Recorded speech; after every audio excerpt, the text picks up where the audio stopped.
Get up. I'm not asking again. Kenny, Get stop. up. You are terrifying my children. I am a federal Last agent. warning. Get on the ground. I am complying. Look at my ID. Officer Derek Slaton thought he was cleaning up the neighborhood. He looked across the manicured grass of Centennial Park and saw a black family enjoying a Saturday afternoon.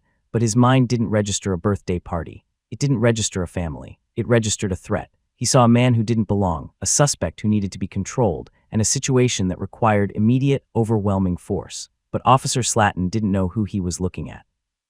He didn't know that the man he had just assaulted in front of his weeping 6-year-old daughter was Special Agent Marcus Thorne. He didn't know that Thorne was a high-ranking official in the Federal Bureau of Investigation, a man who had spent the last 18 years taking down international cartels and domestic terrorists. He didn't know that the suspect he was pinning to the ground had the power to end his career with a single phone call. What happened next was not just a lawsuit. It was a total dismantling of a corrupt officer's life.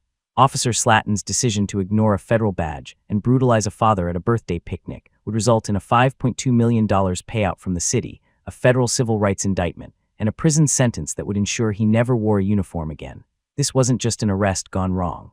It was a collision between a bully with a badge and a man who knew the Constitution better than the officer ever would.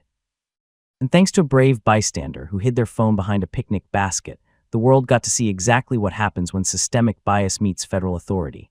Before we unpack this infuriating and ultimately satisfying story, I have a question for you. Where are you watching from? Drop your city, state, or country in the comments below. And if you believe that no badge should grant the right to terrorize a family, hit that subscribe button. We are building a community that demands accountability. Most people think the leg sweep was the worst part. It was. The biggest mistake Officer Slaton made happened 10 minutes later, inside the patrol car, when he made a choice that turned a policy violation into a federal felony. You won't believe what he tried to do to cover his tracks. To understand the gravity of this mistake, we need to look at the man on the picnic blanket. Marcus Thorne was 45 years old, a man who carried himself with the quiet confidence of someone who has seen the worst of humanity and helped stop it. Thorne was the Assistant Special Agent in charge, ASAC, of the Regional Field Office. His career was impeccable. He had started in forensic accounting, tracing money for organized crime syndicates, before moving into tactical field operations. He was a certified negotiator, a firearms instructor, and a legal ethics expert. He had received the FBI Shield of Bravery twice. His colleagues described him as the professor, a man who never raised his voice because he never had to. When Marcus Thorne spoke, rooms went silent. But on this particular Saturday, Thorne wasn't ASAC Thorne. He was just dad. It was his daughter Maya's 6th birthday. They had gone to Centennial Park, a sprawling green space in an affluent suburb just outside the city limits. Thorne was wearing a pastel polo shirt, cargo shorts, and boat shoes. He wasn't armed. His service weapon was locked in the safe at home, a strict personal policy he maintained when off-duty with his family. His credentials, his badge and commission book were in his back pocket, just in case. They had a spread of sandwiches, a small cake with 6 candles, and some juice boxes. Thorne, his wife Alina, and little Maya were laughing, playing Uno on the blanket and enjoying the sun. Thorne had specifically chosen this park because it was quiet, safe, and clean. He wanted a peaceful day away from the darkness of his job. He wanted to protect his daughter's innocence. He had every right to be there. The park was public property. He was a tax-paying citizen. He was a law enforcement officer. But none of that mattered to the patrol car that had been slowly circling the block for the last 10 minutes. Thorne had faced cartel hitmen and armed robbers without flinching, but he was about to face something much more dangerous, a mediocre police officer with an ego problem and a badge he didn't deserve. And this officer had a secret history that the department had been hiding for years. Patrol Officer Derek Slaton was a problem. Everyone in the precinct knew it, but the blue wall of silence and a powerful union had kept him employed for 7 years. Slaton was 31 years old, aggressive, and deeply insecure. He had a reputation for what are known as pretextual stops, pulling people over for imaginary infractions just to fish for something bigger. His record was a laundry list of borderline harassment. There was the complaint from 2019, where he handcuffed a 14-year-old black boy for walking aggressively near a pharmacy. There was the incident in 2021, where he drew his weapon on a Hispanic delivery driver because he thought a barcode scanner looked like a gun. There were 9 formal complaints in his file, 3 for excessive force, 4 for racial profiling, and 2 for conduct unbecoming. In every instance, the outcome was the same: unsubstantiated or retraining recommended. Slaton knew how to write a report. He knew the magic words: furtive movements, fear for safety, aggressive demeanor. He knew how to twist reality on paper to justify his brutality on the street. His supervisors called him high activity. They liked his arrest numbers, so they ignored the human cost. On that Saturday, Slaton was bored. He was patrolling the affluent district, a place where the residents were mostly white and wealthy. Slaton viewed himself as the gatekeeper of this community. When he drove past Centennial Park, his eyes locked onto the Thorne family. He didn't see a birthday party. He didn't see a father and daughter playing cards. He saw 3 black people in a high-value area. His bias kicked in immediately. They don't live here. They're probably playing loud music. They're probably leaving trash. He parked his cruiser, adjusted his belt, and decided he was going to investigate. Slaton thought this would be easy. Scare them, run their IDs, maybe find a warrant, or just make them leave. He had no idea that he was walking toward a man who taught constitutional law at the FBI Academy. The conversation that followed would become a masterclass in how to destroy a bad cop with words alone. The escalation was slow and deliberate. It started with Slaton parking his cruiser not in a spot, but on the grass verge just 20 feet from the picnic blanket. It was an intimidation tactic, pure and simple. He got out of the car. He didn't walk over immediately. He stood by his door, hands on his vest, staring at them behind his sunglasses. He wanted them to feel his presence. He wanted them to get nervous, pack up, and leave. Marcus Thorne noticed him immediately. He clocked the officer's posture, the hand resting near the gun, the aggressive stance. Thorne whispered to his wife, Alina, stay calm, keep playing with Maya, don't look at him. He continued to deal the Uno cards, refusing to give Slaton the satisfaction of a reaction. When the intimidation didn't work, Slaton approached. He stomped across the grass, marching directly through the middle of their setup, nearly kicking over a bottle of juice. You folks residents of this district? Slaton asked. It wasn't a greeting, it was a challenge. Thorne looked up, shielding his eyes from the sun. Good afternoon, officer, is there a problem? I asked if you're residents, Slaton snapped. Park is for residents only on weekends. Let me see some ID. This was a lie. The residents-only rule had been struck down by the city council 3 years prior. The park was open to the public. Thorne knew this because he knew the law. The park is public, officer, Thorne said, his voice even. We aren't breaking any laws. We're celebrating my daughter's birthday. So you're refusing to identify? Slaton's hand dropped to his baton. I've had reports of loitering and noise complaints in this area. You fit the description. Under Terry v. Ohio, police cannot detain citizens or demand ID without reasonable suspicion that a specific crime has occurred. Fitting a description without specifics is unconstitutional. Thorne knew exactly what Slaton was doing. It's called a fishing expedition. We've been here for 30 minutes, Thorne said. We haven't made a sound. And unless you can articulate a reasonable suspicion that a crime has been, is being, or is about to be committed, I am under no obligation to provide identification. That was the trigger. Slaton wasn't used to people knowing their rights. He wasn't used to black men speaking to him with the vocabulary of a law professor. He took it as an insult. He took it as a threat. Listen to me, pal. Slaton stepped onto the edge of the blanket. I don't care what you think you know. You're trespassing. Now give me your ID or you're going in cuffs. Thorne's daughter, Maya, started to cry. She sensed the danger radiating off the man in the uniform. Thorne's wife, Alina, reached for her phone to record, but her hands were shaking too hard. Officer, Thorne said, his voice dropping that dangerous octave. I am a federal agent. My credentials are in my back pocket. I am asking you to take a step back and de-escalate this situation before you make an irreversible mistake.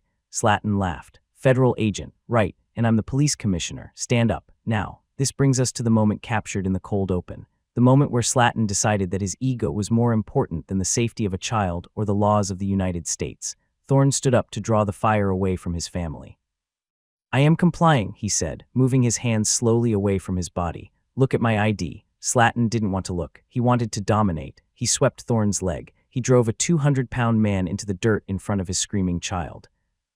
Thorne lay face down in the dirt, grass in his mouth, the wind knocked out of him. He didn't struggle. He went limp. He knew that any movement would be interpreted as an assault on an officer. He knew Slaton was looking for a reason to use his gun. I am not resisting, Thorne wheezed. You are digging your own grave.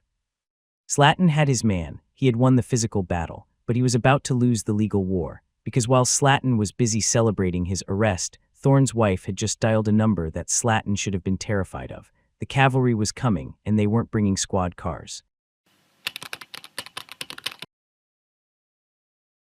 Slaton handcuffed Thorne. He yanked him up by his arms, nearly dislocating his shoulder. He marched him to the patrol car and shoved him into the back seat. Maya was screaming, clutching her mother's leg. Slaton pointed a finger at Alina. You stay back or you're next, he yelled. He slammed the door. Slaton was breathing hard, adrenaline pumping. He felt good. He felt powerful. He had taken down a suspect. He got in the front seat and started to type into his computer. "You're making a mistake," Thorne said from the back seat. "You need to look at my wallet. It's in my back pocket." "I'll check your wallet at the station when I book you for trespassing and resisting," Slaton said, not even turning around. "Officer Slaton," Thorne said. He had read the name tag during the struggle. "My wallet contains my commission book for the Federal Bureau of Investigation. If you drive this car 1 inch without verifying that, you are committing a federal kidnapping." Something in Thorne's tone broke through the adrenaline. It wasn't the desperate pleading of a man trying to lie his way out of trouble. It was a statement of fact. It was an order. Slaton hesitated. He looked in the rearview mirror. Thorne was staring at him, eyes cold, demeanor terrifyingly calm. Slaton got out of the car. He opened the rear door. He reached into Thorne's back pocket and pulled out the wallet. He flipped it open. He saw the badge, Federal Bureau of Investigation, Special Agent, Department of Justice. He saw the photo. It was clearly the man in the back seat. He saw the expiry date, valid. Slaton felt the blood drain from his face. His heart skipped a beat, then hammered against his ribs. At the badge, he looked at Thorne. This is fake," Slaton stammered. "You bought this online." "Call it in," Thorne said. "Call the field office. Ask for the special agent in charge. Tell him you have Agent Marcus Thorne in custody. See what he says." Slaton didn't call the FBI. He called his sergeant. "Sarge, I got a situation," Slaton said into his radio. "Suspect is claiming to be a Fed, has a badge and everything, looks real. Did you verify it?" the sergeant asked.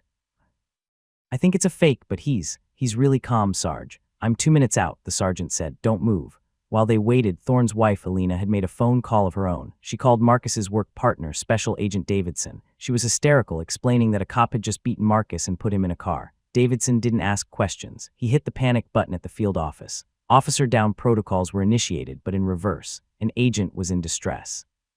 By the time Slaton's sergeant pulled up, the dynamic had shifted, but the real shift happened 3 minutes later. 4 black Chevrolet Tahoes screamed into the park, hopping the curb and tearing across the grass. They surrounded Slaton's patrol car. Heavily armed agents in FBI windbreakers poured out. They didn't look like they were there to negotiate. Agent Davidson sprinted to the patrol car. He saw Slaton standing there, looking like a deer in headlights. "Get away from the vehicle," Davidson screamed, his hand on his weapon. Slaton put his hands up. Whoa, I'm just. Back up, now." Assaulting, resisting, or impeding a federal officer.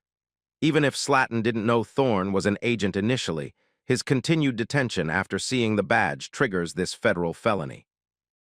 Davidson opened the rear door. He saw Thorne. "Marcus, you good? I'm cuffed, Dave. Get these off me." The sergeant, who had just arrived, walked over with his hands raised, trying to de-escalate the federal agents swarming his officer. "Let's everyone calm down," the sergeant said. "We can sort this out." Thorne stepped out of the car as Davidson cut the zip ties. Slaton hadn't even used proper cuffs. He used flex cuffs. Thorne rubbed his wrists. His polo shirt was torn. There was dirt on his face. He looked at Slaton. "You," Thorne said, pointing a finger, "you are under arrest." "You can't arrest me," Slaton said, his voice cracking. "I'm on duty." "You violated Title 18, Section 242, deprivation of rights under color of law. You assaulted a federal officer. You endangered my daughter. You are not a cop right now. You are a criminal." Thorne turned to the other agents. "Cuff him." The FBI agents didn't hesitate. They spun Slaton around. They weren't gentle. They slammed him against the hood of his own cruiser. They cuffed him. "You have the right to remain silent," Thorne recited, staring into Slaton's soul. "I suggest you use it." The arrest was satisfying, but it was just the beginning. When the investigators pulled the body cam footage, they found that Slaton had turned off his audio right before the assault. He thought that would save him. Instead, it became the key piece of evidence that proved premeditation. You need to hear what the judge said about that during sentencing. Footage from the bystander's phone hit Twitter that evening. It was viewed 12 million times in 48 hours. The sight of a uniformed officer leg-sweeping a father at a birthday party, while a 6-year-old girl screamed, "Daddy, stop," ignited a firestorm of public outrage. The internet detectives went to work. They found Slaton's previous complaints. They found photos of him on social media wearing Punisher skull patches. They built a dossier of a man who should have been fired years ago. The legal fallout was swift and brutal. Marcus Thorne filed a federal civil rights lawsuit against the city, the police department, and Derek Slaton personally. The lawsuit alleged excessive force, unlawful detention, assault, battery, and emotional distress inflicted upon a minor. The city's lawyers took one look at the bystander video. Then they looked at the body cam footage logs, which showed Slaton intentionally muting his mic. They knew they were dead in the water. They settled for $5.2 million. It was a historic settlement for the department. $3 million for Thorne, $2.2 million placed in a trust for his daughter Maya for the psychological trauma she endured. but Thorne wasn't done. The money was for his family. The prison cell was for Slaton. The Department of Justice Civil Rights Division took the case. They indicted Derek Slaton on 3 federal counts. Count 1, deprivation of rights under color of law, 18 U.S.C. Section 242. This carries a sentence of up to 10 years if bodily injury results. Count 2, assault on a federal officer, 18 U.S.C. Section 111. Count 3, obstruction of justice for muting the body camera. The trial was a spectacle. Slaton's defense team tried to argue that he made a split-second decision in a high-stress environment. The prosecutor, a colleague of Thorne's, played the video in slow motion. He paused it on Slaton's muddy boot crushing the birthday cake plate. He paused it on Thorne's open hands. He paused it on Maya crying. This wasn't stress, the prosecutor told the jury. This was a predator who found prey that fought back. The jury deliberated for 4 hours. Guilty on all counts, the sentencing hearing was the final nail in the coffin. Judge Alina Kagan, state level, looked at Slaton, who stood in an orange jumpsuit, stripped of his badge, his gun, and his arrogance. Mr. Slaton, the judge said, you took an oath to protect and serve. Instead, you chose to dominate and terrorize. You saw a black family enjoying a day in the park and you criminalized their existence. You muted your camera because you knew what you were about to do was wrong. The fact that your victim was an FBI agent is the only reason you are here today. If he had been a civilian, you likely would have gotten away with it, and that is the true tragedy. Sentence 8 years federal prison, no parole. Slaton was sentenced to 8 years in federal prison. He will not be eligible for parole until he has served at least 85% of his sentence. He is currently incarcerated in a medium-security federal facility. He will never own a gun again. He will never vote again. He will never wear a badge again. The system worked for Marcus Thorne, but only because he was Marcus Thorne. He had the badge. He had the training. He had the golden phone call. He had the cavalry of black SUVs waiting to come to his rescue. But what about the rest of us? This story is a victory, yes. A bad cop is in jail. A family was compensated. But it is also a terrifying reminder of how fragile our rights really are. If an FBI agent can be assaulted and handcuffed in front of his daughter just for having a picnic, what chance does a regular citizen have? Derek Slaton's career is over. That is justice. The city paid $5.2 million. That is accountability. But the trauma of a 6-year-old girl watching her father be attacked by the police, no amount of money fixes that. We need to ask ourselves why it takes a federal badge to get justice in this country. We need to demand a system where a father at a picnic is treated like a father, not a suspect, regardless of his job title or the color of his skin. Officer Slaton is sitting in a cell right now, thinking about the mistake he made. He is thinking about the badge he ignored. He is thinking about the grave he dug for himself. And hopefully, every other officer with a bully complex is watching this story and thinking the exact same thing. If you believe that police accountability should be the standard, not the exception, hit that like button. Share this video with someone who needs to see the truth. And if you haven't already, subscribe to the channel. We are going to keep telling these stories until the system changes. Thanks for watching. Justice was served today. I'll see you in the next one.